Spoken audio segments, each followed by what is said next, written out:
ಈ ರೀಡಿಂಗ್ ನಿಮಗೆ ಅನ್ವಯಿಸಿದರೆ ಅಥವಾ ರೆಸೊನೇಟ್ ಆದರೆ ಮಾತ್ರ ತೊಗೊಳ್ಳಿ, ಇಲ್ಲಾಂದರೆ ಬಿಟ್ಬಿಡಿ. ಇದು ಒಂದು ಜನರಲ್ ರೀಡಿಂಗ್ ಮಾತ್ರ ಆಗಿರುತ್ತೆ. ಕಾರ್ಡ್ಸ್ನ ಶಫಲ್ ಮಾಡಿದಾಗ ನನಗೆ ಫಸ್ಟ್ ಕಾರ್ಡ್ 8 ಆಫ್ ಪೆಂಟಿಕಲ್ಸ್ ಬಂದಿದೆ.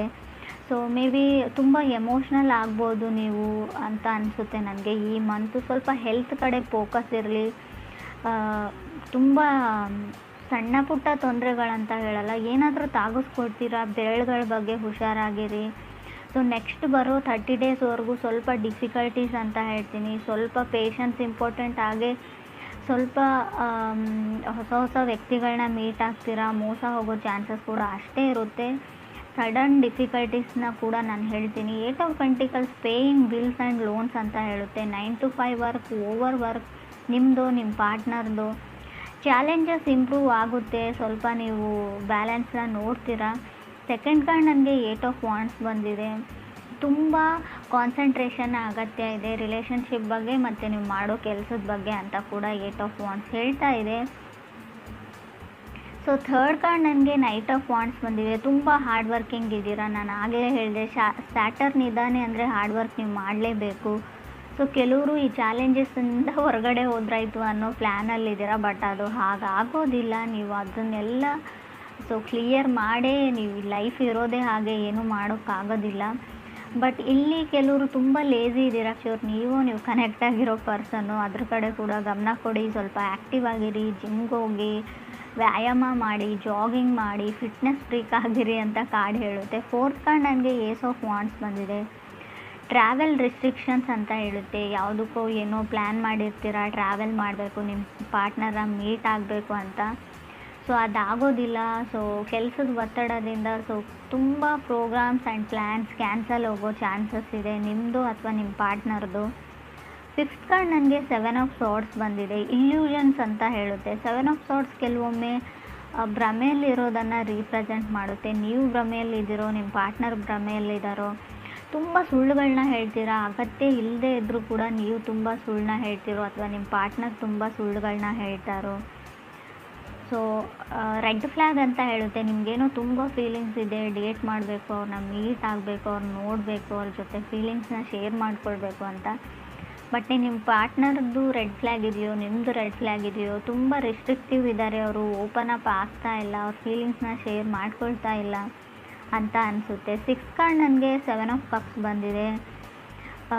ಕೆಲವರು ತುಂಬ ಕೆಲಸದಲ್ಲೂ ಅಥವಾ ರಿಲೇಷನ್ಶಿಪ್ಪಲ್ಲೂ ತುಂಬ ಕನ್ಸಿಸ್ಟೆನ್ಸ್ ಇದ್ದಾರೆ. ಸೊ ಹೇಗಾದರೂ ಮಾಡಿ ಅವ್ರನ್ನ ಪಡ್ಕೊಳ್ಳೇಬೇಕು, ಅವ್ರ ಮನಸ್ಸನ್ನ ಗೆಲ್ಲೇಬೇಕು ಅನ್ನೋ, ಸೊ ಅಥವಾ ಗೋಲ್ಸ್ನ ಅಥವಾ ಡ್ರೀಮ್ಸ್, ಕೆರಿಯರ್ ಬಗ್ಗೆ ಆದರೆ ಆ ಗೋಲ್ಸ್ನ ರೀಚ್ ಮಾಡಲೇಬೇಕು ಅಂತ ಹೇಳ್ತಾರೆ. ಸೊ ಫ್ಯಾಮ್ಲಿ ಚೆನ್ನಾಗಿದೆ, ವೆಲ್ತಿ ಫ್ಯಾಮ್ಲಿ ಅನ್ಬೋದು, ನಿಮ್ಮದು ಕೂಡ ಅವ್ರದ್ದು ಕೂಡ. ಸೊ ಅಡ್ವೈಸನ್ನ ತೊಗೊಳ್ಬೋದು. ಸ್ಟಾರ್ಟಿಂಗ್ ಆಫ್ ರಿಲೇಷನ್ಶಿಪ್ಪಲ್ಲಿ ಹೊಸದಾಗಿ ಕಮಿಟ್ ಆಗಿದ್ದರೆ ಖಂಡಿತವಾಗ್ಲೂ ನಿಮ್ಮ ಫ್ರೆಂಡ್ಸ್ದು ಯಾರಾದರೂ ಅಡ್ವೈಸ್ನ ತೊಗೊಳ್ಳಿ ನೀವು ಅಂತ ಕೂಡ ಕಾರ್ಡ್ ಹೇಳುತ್ತೆ. 7th ಕಾರ್ಡ್ ನನಗೆ 6 ಆಫ್ ಸಾರ್ಡ್ಸ್ ಬಂದಿದೆ. ಯಾರೋ ಯಾರ ಜೊತೆನೋ ಮಾತಾಡ್ತಾ ಇಲ್ಲ, ನೀವು ನಿಮ್ಮ ಪಾರ್ಟ್ನರ್ ಜೊತೆ ಅಷ್ಟೊಂದು ಕಮ್ಯುನಿಕೇಟ್ ಮಾಡ್ತಾ ಇಲ್ವೋ, ಅದರ್ ಪರ್ಸನ್ ನಿಮ್ಮ ಜೊತೆ ಕಮ್ಯುನಿಕೇಟ್ ಮಾಡ್ತಾ ಇಲ್ವೋ. ಕೆಲವ್ರಿಗೆ ರೆಡ್ ಫ್ಲ್ಯಾಗ್ ಅಂತ ಹೇಳಿದೆ. ಸೊ ತುಂಬ ಸ್ಟ್ರಾಂಗಾಗೇ ಇದೆ ಅದು. ನೀವು ಅವ್ರನ್ನ ಬ್ಲಾಕ್ ಮಾಡಿದಿರೋ, ಅವ್ರು ನಿಮ್ಮನ್ನು ಬ್ಲಾಕ್ ಮಾಡಿದ್ರು. ಮೈಂಡ್ ಗೇಮ್ಸ್ ಅಂತ ಹೇಳ್ಬೋದು. ಸೊ ಮೈಂಡ್ ಗೇಮ್ಸ್ ಕೂಡ ಕಾಣ್ತಾ ಇದೆ. ಕೆಲವರಿಗೆ ಮಾತ್ರ ಫ್ರೆಂಡ್ಸ್, ಎಲ್ರಿಗೂ ಅಲ್ಲ. 8th ಕಾರ್ಡ್ ನನಗೆ ನೈಟ್ ಆಫ್ ಪೆಂಟಿಕಲ್ಸ್ ಬಂದಿದೆ. ಸೊ ಅವ್ರ ಕಡೆಯಿಂದ ಅವ್ರು ಮೂವ್ ಮಾಡೋದನ್ನು ಸ್ಟಾಪ್ ಮಾಡಿರ್ಬೋದು, ಅವ್ರ ಎಫರ್ಟ್ನ ಸ್ಟಾಪ್ ಮಾಡಿರ್ಬೋದು. ಮುಂಚಿನ ಥರ ಅವ್ರ ಮೆಸೇಜಸ್ನ ಮಾಡಲ್ಲ, ಕಾಲ್ನ ಮಾಡಲ್ಲ. ಸೊ ಇತ್ತೀಚೆಗೆ ಯಾಕೋ ಅವ್ರಿಗೆ ಇಂಟ್ರೆಸ್ಟ್ ಕಮ್ಮಿ ಆಗಿದೆ ಅಂತ ನಿಮ್ಗೆ ಅನಿಸ್ತಾ ಇದೆ. ಬಟ್ ಅದು ಯಾವುದೇ ರೀತಿಯಿಂದಲೂ ಇಂಟ್ರೆಸ್ಟ್ ಕಮ್ಮಿ ಆಗಿಲ್ಲ. ಅವರು ನಿಮ್ಮ ಕಡೆಯಿಂದನೂ ಏನಾದರೂ ಎಫರ್ಟ್ ಬರಲಿ, ನೀವು ಕೂಡ ಅವ್ರನ್ನ ಅಷ್ಟೇ ಅಡ್ಮೈರ್ ಮಾಡಲಿ, ಅಷ್ಟೇ ಲವ್ ಆ್ಯಂಡ್ ಕೇರ್ ಮಾಡಲಿ, ಅಫೆಕ್ಷನ್ ಇರಲಿ ನಿಮ್ಮ ಕಡೆಯಿಂದನೂ ಅಂತ ಅವರು ಬಯಸ್ತಾ ಇದ್ದಾರೆ ಅಂತ ಹೇಳ್ಬೋದು. 9th ಕಾರ್ಡ್ ನನಗೆ ಸ್ಟಾರ್ ಕಾರ್ಡ್ ಬಂದಿದೆ. ಲರ್ನಿಂಗ್ ಕರ್ವಲ್ಲಿ ಇದ್ದೀರಾ ರೈಟ್ ನಾವು, ನೀವು ಅಥವಾ ಅವ್ರಿಗೂ. ಸ್ಟಾರ್ ಕಾರ್ಡ್ ಇರೋದ್ರಿಂದ ಹೋಪ್ ಇದೆ, ನಂಬಿಕೆ ಇದೆ ನಿಮ್ಮ ಮೇಲೆ, ಅವ್ರ ಮೇಲೆ ನಿಮಗೆ. ಸೊ ಚೇಂಜಸ್ ಇನ್ ರಿಲೇಷನ್ಶಿಪ್ ಅಂತ ಹೇಳುತ್ತೆ ಸ್ಟಾರ್ ಕಾರ್ಡ್ ಕೂಡ. 10th ಕಾರ್ಡ್ ನನಗೆ 6 ಆಫ್ ಪೆಂಟಿಕಲ್ಸ್ ಬಂದಿದೆ. ಕೆಲವರು ಇತ್ತೀಚೆಗೆ ಕೆಲಸ ಸಿಕ್ಕಿದೆಯೋ, ಕೆರಿಯರ್ ಸೆಟಲ್ ಆಗಿದ್ದೀರೋ, ಇತ್ತೀಚೆಗೆ ಮನೆಯಲ್ಲಿ ಫ್ಯಾಮಿಲಿ ಮೆಂಬರ್ಸ್ ನಿಮಗೆ ಜವಾಬ್ದಾರಿ ಕೊಟ್ಟಿದ್ದಾರೋ. ಲರ್ನಿಂಗ್ ಟು ಪೇ ಬಿಲ್ಸ್ ಅಂತ ಹೇಳುತ್ತೆ. ಏನಾದರೂ ಡೀಪ್ ಸ್ಟಫ್ನ ಬೈ ಮಾಡೋದು, ಪ್ರಾಪರ್ಟಿ ಖರೀದಿ ಮಾಡೋದು, ವೆಹಿಕಲ್ಸ್ನ ತೊಗೊಳ್ಳೋದು, ತುಂಬ ರೆಸ್ಪಾನ್ಸಿಬಿಲಿಟೀಸ್ನ ತೊಗೊಳ್ತಾ ಇದ್ದೀರಾ ಶ್ಯೂರು ಅಂತ ಕೂಡ ಕಾರ್ಡ್ ಹೇಳುತ್ತೆ. ತುಂಬ ಲೇಝಿ ಇದ್ದರೆ ಮುಂಚೆ ಫ್ಯಾಮಿಲಿ ಮೆಂಬರ್ಸ್ ನೋಡ್ಕೊಳ್ತಾರೆ, ಪೇರೆಂಟ್ಸ್ ನೋಡ್ಕೊಳ್ತಾರೆ, ಸೊ ಅದ್ರ ಬಗ್ಗೆ ಎಲ್ಲ ನಾನು ಯೋಚನೆ ಮಾಡಲ್ಲ ಅಂತ ಅಂದ್ಕೊಳ್ತಿದ್ರಿ. ಬಟ್ ಇತ್ತೀಚೆಗೆ ಎಲ್ಲ ಜವಾಬ್ದಾರಿಗಳು, ಸೊ ಇದು ನಿಮ್ಮ ಜೊತೆ ಆಗ್ತಾ ಇರ್ಬೋದು ಈ ಸಿಚುವೇಶನ್, ಅಥವಾ ನಿಮ್ಮ ಪಾರ್ಟ್ನರ್ ಲೈಫಲ್ಲಿ ಕೂಡ ಆಗ್ತಾ ಇರ್ಬೋದು ಅಂತ ಕಾರ್ಡ್ಸ್ ಹೇಳುತ್ತೆ. 11th ಕಾರ್ಡ್ ನನಗೆ 8 ಆಫ್ ಕಪ್ಸ್ ಬಂದಿದೆ.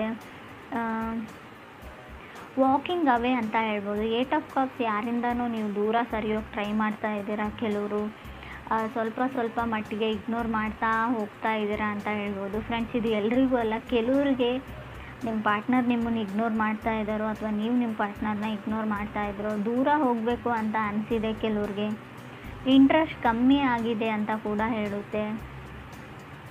ಆಗಲೇ ಹೇಳಿದೆ, ಏನಾದರೂ ಪ್ರಾಪರ್ಟಿನ ಬೈ ಮಾಡ್ತೀರಾ ಅಂತ. ಕೆಲವರು ಮನೇನ ಪರ್ಚೇಸ್ ಮಾಡಬೇಕು ಅಂತ ಅಂದ್ಕೊಂಡಿದ್ದಾರೆ. ಕೆಲವರು ಓವರ್ ಕಮಿಟ್ ಆಗಿದ್ದೀನಿ ಅಂತ ಅನ್ನಿಸ್ತಾ ಇದೆ. ನಾನು ಆಗಲೇ ಹೇಳಿದೆ, ಯಾವುದ್ರ ಹಿಂದೆನೂ ಕೂಡ, ಯಾರ ಹಿಂದೆನೂ ಕೂಡ ನೀವು ತುಂಬ ರಶಲ್ಲಿ ಹೋಗಬೇಡಿ, ತುಂಬ ಓವರ್ ಕಮಿಟ್ ಆಗಬೇಡಿ ಅಂತ ಹೇಳುತ್ತೆ. ಸೊ ನಿಮ್ಮ ಮನಸ್ಸು ಏನು ಹೇಳುತ್ತೆ ಅದನ್ನು ಮಾಡಿ, ಪರವಾಗಿಲ್ಲ. ಆದರೂ ಕೂಡ ಅವ್ರಿಗೆ ನೀವು ಹೆಸಿಟೇಟ್ ಮಾಡ್ತಾ ಇದ್ದೀರಾ, ಇರಿಟೇಟ್ ಮಾಡ್ತಾ ಇದ್ದೀರಾ ಅನ್ನೋದ್ರ ಬಗ್ಗೆ ಕೂಡ ಯೋಚನೆ ಮಾಡಿ. ಸ್ವಲ್ಪ ಸ್ಟಾರ್ಟಿಂಗಲ್ಲಿ ಸ್ವಲ್ಪ ಪೇಷನ್ಸ್ ಇಂಪಾರ್ಟೆಂಟ್ ಆಗುತ್ತೆ. ಅವ್ರನ್ನ ನೀವು ಅರ್ಥ ಮಾಡ್ಕೊಳ್ಳೋಕೆ ಟ್ರೈ ಮಾಡಿ, ಅಥವಾ ನೀವು ಅವ್ರು ನಿಮ್ಮನ್ನು ವೈಸ್ ವರ್ಸ ಅಂತ ಕಾರ್ಡ್ ಹೇಳುತ್ತೆ. 12th ಕಾರ್ಡ್ ನನಗೆ 2 ಆಫ್ ಸಾರ್ಡ್ಸ್ ಬಂದಿದೆ. 13th ಕಾರ್ಡ್ ಏಸ್ ಆಫ್ ಸಾರ್ಡ್ಸ್ ಬಂದಿದೆ. ಸೊ ಅವ್ರು ಯಾಕೋ ಮಾತಾಡ್ತಾ ಇಲ್ಲ ನಿಮ್ಮ ಜೊತೆ ಅಂತ ಅಂದ್ಕೊಳ್ತೀನಿ ನಾನು. ನಿಮ್ಮ ಪಾರ್ಟ್ನರ್ ನಿಮ್ಮ ಜೊತೆ ಮಾತಾಡ್ತಾ ಇಲ್ಲ. ಸೊ ತುಂಬ ಸೇಫ್ಗೆ ಮಾಡ್ತಾರೆ ಅವರು, ಸೇಫಾಗಿರೋಕ್ಕೆ ಟ್ರೈ ಮಾಡ್ತಾರೆ. ಮೇ ಬಿ ಕೆಲವ್ರಿಗೆ ತುಂಬ ಟಾಕ್ಸಿಕ್ ರಿಲೇಷನ್ಶಿಪ್ಪಲ್ಲಿದ್ರಿ, ನಿಮ್ಮ ಫ್ಯಾಮಿಲಿ ಮೆಂಬರ್ಸ್ ನಿಮ್ಮನ್ನು ಸೇವ್ ಮಾಡಿದರು, ಆ ವ್ಯಕ್ತಿ ಸರಿಯಿಲ್ಲ ಅಂತ ಹೇಳಿದರು, ಅದಾದಮೇಲೆ ನೀವು ಹೊರಗಡೆ ಬಂದ್ರಿ. ಸೊ ಟೈಮ್ ಟು ಲರ್ನ್ ಅಂತ ಹೇಳುತ್ತೆ. ಕಲಿಯೋದಕ್ಕೆ ತುಂಬ ಇದೆ ಕೆಲವ್ರಿಗೆ ಲೈಫಲ್ಲಿ, ಅದನ್ನು ಕಲಿಯೋದಕ್ಕೆ ಟ್ರೈ ಮಾಡಿ, ಲೈಫ್ ಲೆಸನ್ಸ್ನ ಕಲೀರಿ ಅಂತ ಹೇಳುತ್ತೆ. ಇನ್ನೂ ತುಂಬ ಟೈಮ್ ಇದೆ ನಿಮಗೆ.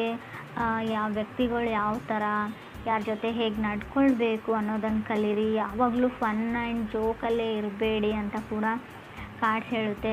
ಕೆಲವೊಮ್ಮೆ ನೀವು ಮಾಡೋ ಜೋಕು ಕೆಲವ್ರಿಗೆ ತುಂಬ ಹಾರ್ಟ್ ಆಗಿದೆ ಅಂತ ಕೂಡ ಹೇಳುತ್ತೆ. 6 ಆಫ್ ಪೆಂಟಿಕಲ್ಸ್ ಮತ್ತು 8 ಆಫ್ ಕಪ್ಸ್ ಇರೋದ್ರಿಂದ ಸೊ ನೀವು ಜೋಕ್ ಅಂತ ಮಾಡ್ತೀರಾ, ಬಟ್ ಏನೂ ಯಾರಿಗೋ ಹರ್ಟ್ ಮಾಡಿದ್ದೀರಾ, ಇದರಿಂದ ಅವ್ರು ಶಟ್ ಡೌನ್ ಆಗಿದ್ದಾರೆ, ಕಮ್ಯುನಿಕೇಟ್ ಮಾಡ್ತಾ ಇಲ್ಲ, ನಿಮ್ಮ ಜೊತೆ ಮಾತಾಡ್ತಾ ಇಲ್ಲ, ಇತ್ತೀಚೆಗೆ ಯಾಕೋ ಇಗ್ನೋರ್ ಮಾಡ್ತಾ ಇದ್ದಾರೆ. ರಿಜೆಕ್ಟೆಡ್ ಫೀಲಿಂಗಲ್ಲಿ ನೀವಿದ್ದೀರೋ, ನಿಮ್ಮ ಪಾರ್ಟ್ನರ್ ಇದ್ದೀರೋ, ತುಂಬ ಏನೋ ಮೊದಲಿನ ಥರ ಇಲ್ಲ, ತುಂಬ ಚೇಂಜಸ್ನ ನೋಡ್ತಾ ಇದ್ದೀನಿ, ಸ್ವಲ್ಪ ಚೇಂಜ್ ಆಗ್ತಾ ಇದ್ದಾರೆ ನನ್ನ ಪಾರ್ಟ್ನರ್ ಅಂತ ಅನ್ನಿಸ್ತಾ ಇದೆ ನಿಮಗೆ.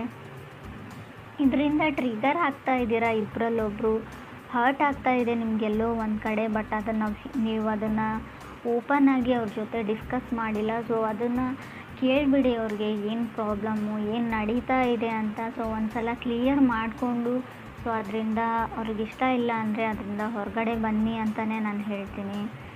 ಸೊ ಬೀಯಿಂಗ್ ಹ್ಯಾಪಿ ಅಂತ ಅನಿಸುತ್ತೆ, ಖುಷಿಯಾಗಿದ್ದೀರಾ. ಬಟ್ ಚಾಲೆಂಜಸ್ ಸ್ವಲ್ಪ ಜಾಸ್ತಿ ಇದೆ ಫೆಬ್ರವರಿಯಲ್ಲಿ ಕಟಕ ರಾಶಿಯವ್ರಿಗೆ. ಚಾಲೆಂಜಸ್ ಅಂದರೆ ತುಂಬ ಕಷ್ಟಗಳು ಬರ್ತವೆ ಅಂತ ಅಲ್ಲ, ಸ್ವಲ್ಪ ಬ್ಯುಸಿಯಾಗಿರ್ತೀರ, ತುಂಬ ಕೆಲಸಗಳಿರ್ತವೆ, ಓಡಾಟ ಇರುತ್ತೆ, ಶಾಪಿಂಗ್ ಇರುತ್ತೆ, ಪರ್ಚೇಸ್ ಇರುತ್ತೆ, ಕೆಲವು ಜವಾಬ್ದಾರಿಗಳಿರುತ್ತೆ, ಪೂಜೆ ಇರುತ್ತೆ. ಸೊ ಮನೆಗೆ ನೆಂಟರು ಬರ್ಬೋದು, ತುಂಬ ಅಂದರೆ ತುಂಬ ಟ್ರಾವೆಲಿಂಗ್ ಕೂಡ ಇರುತ್ತೆ.